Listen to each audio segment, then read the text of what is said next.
Welcome to Edwards Beyond the Test, a podcast that goes behind the scenes of the flight test mission at Edwards Air Force Base. I'm Dawn Waldman from the 412th Test Wing Public Affairs. Brigadier General Matthew Higer is the commander of the 412th Test Wing at Edwards. In this episode, he will take us beyond the test and discuss a subject that is very important to him, the quality of education for our children and the public schools located on base. Well, sir, thank you so much for your time today and for this virtual opportunity. You know, here at Edwards and across the nation, the school year is just beginning, but we're doing so virtually. General Higer, would you say that Team Edwards is ready to support this? So the important thing there, Dawn, is that in a word, yes. So Team Edwards is ready to support the schools. There's often a misconception about the schools on Edwards Air Force Base, and that they're mission partners of mine, and I am a partner of the public school district, in this case, Muroc Joint Unified. And so we are in a supporting role of the schools, the public schools on the installation. And to be really candid, we're also in a supporting role of the people that educate their children that live on the installation, but that don't use Muroc Joint Unified as their educational provider of choice. And so in a support role, Team Edwards is completely ready, as we have been over the summer, and as we demonstrated we were able to do in the spring. There are some specific items that we have to partner on and wait for the high school or the elementary school to lead on, and then we know how to buttress them or augment what they're providing. An example of that is that we are in the process of trying to figure out what our school age center looks like from a staffing perspective. And so opportunities there would be, none of these are final yet, but opportunities are things like if we have an increased population that are there during the day in the school age center for a variety of reasons, then is there a way that we could layer in people that were not just care providers, as the school age center has now, but people that were some type of a hybrid care provider / tutor, or maybe even outright tutors? And if so, could we lean on or partner with the school district to give us a name, or potentially some of their employees in a sharing manner, or work with us to find the right people from the local community that wanted to help the children in that manner? And that example of partnering in the school age center going into the fall is just one example of the opportunities that we have working with Muroc Joint Unified for the kids that are both reside on the base, and also for children of parents that work on the base but don't necessarily reside here. General Higer, I've heard that there is a new program or initiative that you're spearheading for our schools on base. It's called the Crisis Task Force for Schools. Sir, can you tell us what that program is? I would love to brag on CTFS, right? So you got it right, you got the words right, but I'm really adamant when I talk about it that I emphasize to everyone that it's Crisis Task Force Schools, ! Right? So the crisis word that begins and the exclamation point that ends, that title, are very important for me, and they're very important to communicate the message or the emphasis with which I've dedicated my personal time and the resources of the wing that I have the privilege of commanding right now. A task force is a military term that you carve out of your existing forces and you pull them aside, sometimes full-time, other times part-time, but for a specific item, action, or in this case, a task. Sometimes a task force can be very large. Other times it can be something the size of a small program or project. I would say this is on the smaller end of that spectrum, but it is certainly not small, and the impacts will be very large. And that task force right now consists of myself and a group that is, if I count here real fast, it's less than 10 people total. Everybody on that task force on CTFS is a military member or civilian employee of the Department of the Air Force, and we have one volunteer, and that volunteer is a parent of a student at Desert High, and also happens to be a military spouse. But she is the only volunteer in the task force. Everybody else, I've carved out some or all of their duty time to participate in the task force and contribute in the group of experts that we have. It's a crisis task force because I don't think we have time to admire the problem or the problems anymore. And I have been aware of that. This is my third assignment at Edwards and the second assignment where I've had children of school age here. And I walked in hour one, day one, and said, if I get to make one thing better or address one topic, it's the quality of the education that happens inside the classroom of the public schools on Edwards Air Force Base. And so that's this organization, this task force is the result of that. And the exclamation point is because I want to drive home to everybody that is no kidding my emphasis. It is literally, Don, my number one priority. It is a higher priority than flight test operations. It is a higher priority than any other installation initiative. It is a higher priority than anything and everything else that I'm going to do in these 2 years to get this one right and to make significant progress in partnership with the parents, in partnership with my military mission partners here, and in partnership with the schools and other educational opportunities that are available on Edwards Air Force Base. The emphasis there is in partnership with and to get better. Because if you look at what all of those organizations have in common, you quickly boil that down to the children. And the kids that are enrolled in schools, especially public schools here on Edwards, whether they reside here or their parents bring them here for various reasons, are in an awesome environment with which we should be able to turbocharge their education, especially their STEM education, and hopefully have a legacy impact on the STEM level of expertise in the nation as a whole, not just the value or the performance of the local schools, but on their impact to the nation as a whole for decades to come. There's a lot more behind that, but I think that's a good header or lead in on CTFS. I'm very proud of it. I'm very, very happy to talk about it anytime and every time anybody wants to talk about it. Well, General Higer, as you were creating this initiative, I understand that you ran a survey seeking feedback about the schools. What did you learn from that survey? So I'm a military officer and I like military campaign planning, right? So we have a campaign plan and we have lines of effort under that campaign plan. There are 5 lines of effort. One of them is data, which, Don, I'm sure being on Edwards Air Force Base and around testers for a long time, that doesn't surprise you that I want data. But I don't want data just for data's sake. I want data because I need it. I need to learn. I need to find out where my biases and blind spots are. And I'm sure that the leaders from my partner and peer organizations in the schools or the education domain also want to know where their gaps and seams and blind spots are too. And so one of the ways that you fill those in is you collect a lot of data. You want the data to be reliable, repeatable, and other things like that. And so in this case, a large part of the data that we've collected to date was from that survey that you alluded to. And the survey went out with the help of a couple experts on your team at the Edwards PA shop went out to a wide email distribution on the Air Force network, unclassified network here on the base. And the survey was a self-selecting survey and effectively what we were trying to get to were active duty parents with children of school ages, and then find out and learn what their decision space was on why did you choose to enroll or not enroll your children on base? Why did you decide to live on or off base, especially if it was an educational reason? We got good response from that. It was, well into the 100+ number of respondents, and a lot of the data that we have is it's sortable to an extent, but a lot of it is subjective. And so we learned that there are resonant reasons why people decide to enroll their children on base.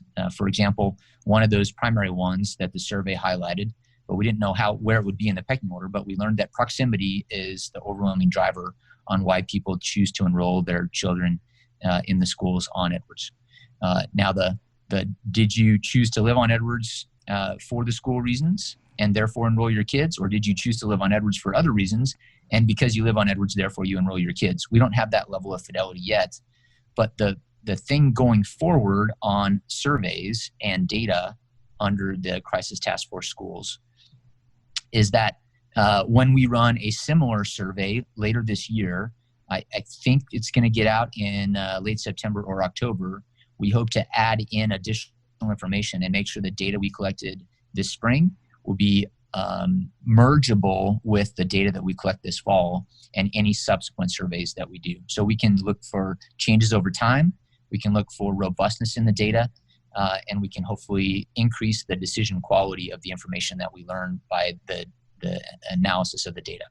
Let me foot stomp real fast. One of the big things we learned, and we could have done it better on that survey, was a lot of the feedback that I received personally and that the team got was that why did you not survey civilians or civilian parents of children that are on base? And there were logical reasons for that. They were primarily driven by the speed with which we needed to get out the survey. But we're incorporating that piece of information and feedback into this fall's launch of the survey. And so we're structuring the survey, and we're structuring the survey access this fall to include hopefully 100% of all of the families that have an option to enroll their children K through 12 in public schools at Edwards. And that will necessarily include all civilians, not just government civilians or contractors, but others as well that have an option to do that. So that's a little bit about the survey and the data and the crisis task force as we move forward. Well, we will look for that next survey coming out, as you said, in the coming days. General Higer, the Muroc Unified School District, which is our on-base schools are part of, is a very small district, not a lot of funding there. What are some of those creative means that can be used to recruit and maintain quality teachers and staff? This is where I follow the lead. I be a good wingman to the Muroc Joint Unified School District leadership. So the creative ways and means, because you need both, to recruit and retain quality education is really follow the lead of the leaders of the district. So the superintendent and I talk on a recurring and regular basis. The superintendent of Muroc Joint Unified School District talks all the time to the mission support group commander here and also to the installation vice commander. And their partnership and their personal relationships have been very beneficial in a lot of things that benefit the kids in the district that also reside on the base. Because he is in the lead for recruiting and retention of his entire workforce, not just the instructors and the teachers, we have to look for ways that he can tell us where he needs additional help and assistance. It's very clear to anyone that knows U.S. fiscal law that we can't augment them with money. So one of the things that we can do is augment them with prestige. We can augment them with, parents and families that are excited to be there. We can augment them with parent-teacher organizations and other community partner and community outreach programs and organizations that can really augment or bolster what they are doing despite their limited funding or limited fiscal resources. A couple examples of things that are above the local level, however, that I'm very passionate and adamant about are that the secretaries of the Air Force, the Army, and the Department of the Navy published a while back a statement to the community leaders in the entirety of the United States that when we look at strategic basing decisions for future mission sets, like if we were to bed down a whole new mission here at Edwards, there would be other places that would like to have that mission set as well. And one of the criteria that the Department of Defense is going to use going forward on how to decide where to bed down a mission is the quality of the school. And this is where the two connect, also the ease with which military spouses can move their careers and professions. So that's a reciprocity issue.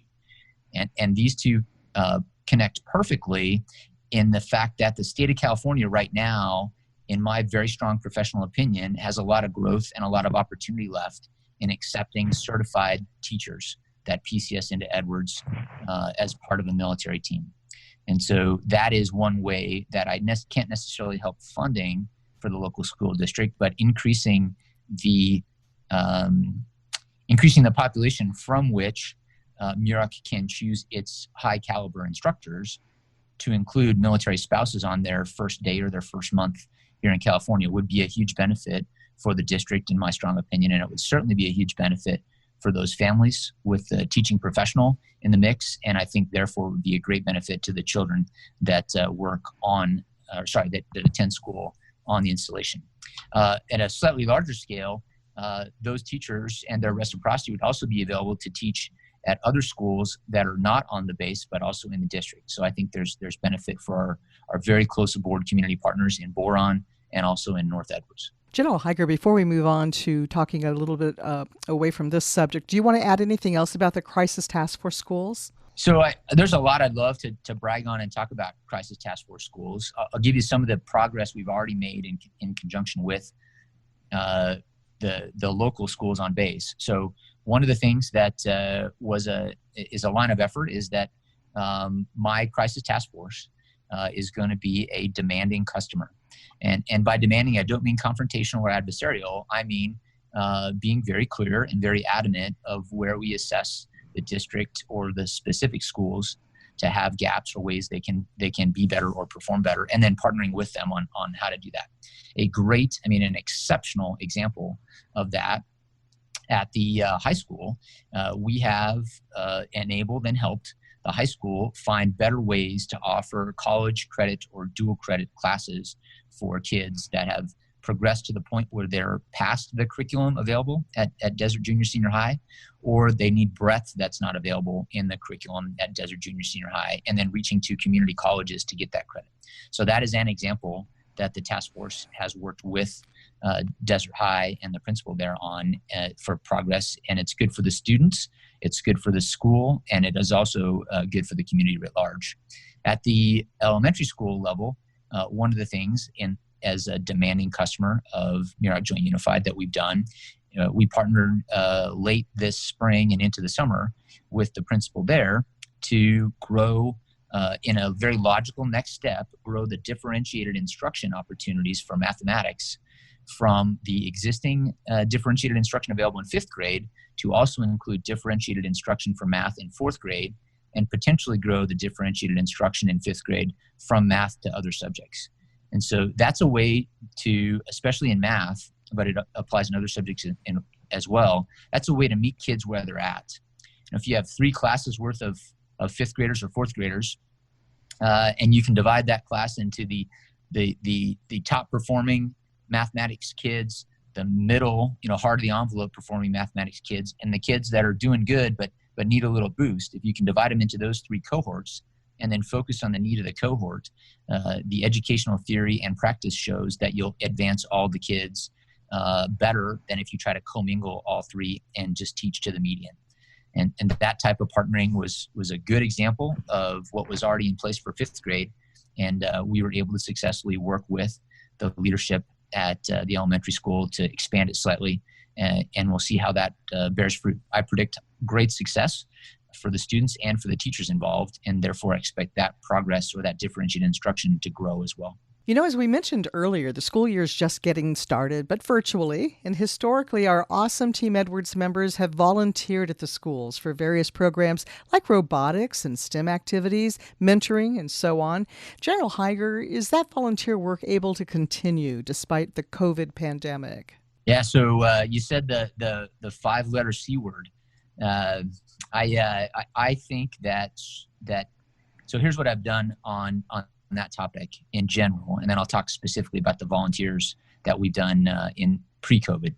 I assess, and I currently assert strongly that COVID is extremely ubiquitous. It's everywhere, and we should assume that it can be everywhere, but it's in every community, every town, every county in America, literally. And so it's extremely ubiquitous. So preventing the spread to areas and pockets that it doesn't exist is a ship that sailed. The other thing that I believe we're starting to learn, and the data is supporting, is that COVID-19 as a novel virus is actually showing a lot more staying power, and therefore I think it's going to be endemic. I'm certainly not an epidemiologist, but I read a lot and I listen to a lot, and I understand scientific method. And right now what I'm hearing from the experts in those fields and reading and learning about that is that while we will be able to suppress it significantly, our chances of actually removing it from our environment anytime in the foreseeable future is actually very low. So there will never be again, Matt Higer's opinion, a return to pre-COVID. This will be a post-COVID new normal. Given that we need to think about what the new normal in a COVID world looks like, because COVID is extremely, and because it's extremely ubiquitous and it's also endemic.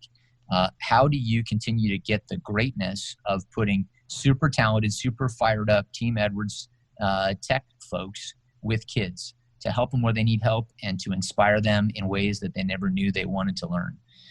That is a challenge. It was a challenge before COVID, and it's certainly a challenge in COVID. One of the ways that we're doing it is the partner and volunteering is still around and available, and that was on a by person and by teacher and by subject matter, and that's still there. But another way that we are growing the partnering between volunteers at Edwards and the schools, not just on Edwards, but anyone that wants to participate, is in conjunction with our air show. The air show week in October, Monday, Tuesday, Wednesday, and Thursday, we'll have virtual air show components targeted at K through 12 Americans in various subjects that are very available and visible here at Edwards. And so that's one of the opportunities to partner with educators who can tailor their curriculum or their curriculum planning to lean on some of those subjects and topics that we have that will be STEM in general, but they'll be very tactical and very specific during the week of the air show. So those are, it's a relatively long answer to your short question, but we have the tutoring and the partnering available still. And in addition to that, COVID and everybody being online actually opens up tremendous opportunity. And one of the ways we're going to capture that opportunity and broadcast the goodness of STEM, the goodness of the military and the Air Force in specific, to include the Space Force now, and also the greatness at Edwards, is via those 4 days leading up to the flying portion of the air show in October. Okay. Well, General Higer, I can't thank you enough for your time today. Before I let you go, though, there's a question I always ask all the guests on this program. Can you tell us what it means to you to be here at Edwards? I know it's your third assignment here, and you're working at the center of the aerospace testing universe. What does that mean to you? It's so it gives me chills and goosebumps to even try to think about that, Don. And that's a literal statement. I'll give you an anecdote. On my second assignment here, my office was just down the street, and I walked out at the front door of the building, across a very short parking lot to where my car was parked, and it was just after sunset on the ground, but the sky was still a bright blue, so the upper atmosphere was still in line to the sun. And as I looked left, as I often do, as I left that building, there's an airplane on a stick there, which has tremendous historical significance and impact in and of itself. But highlighted behind that airplane on a stick, that static display of a unique airplane, was the rocket trail of a missile or a rocket or a spacecraft that had just been launched out of Vandenberg. And you could see the white trail where it had been moved by the upper atmosphere, where it had been sliced by the wind layers. And it was a whole variety of colors as it went up through the setting sun into the atmosphere. And it was a moment that you just don't get any other place on the planet.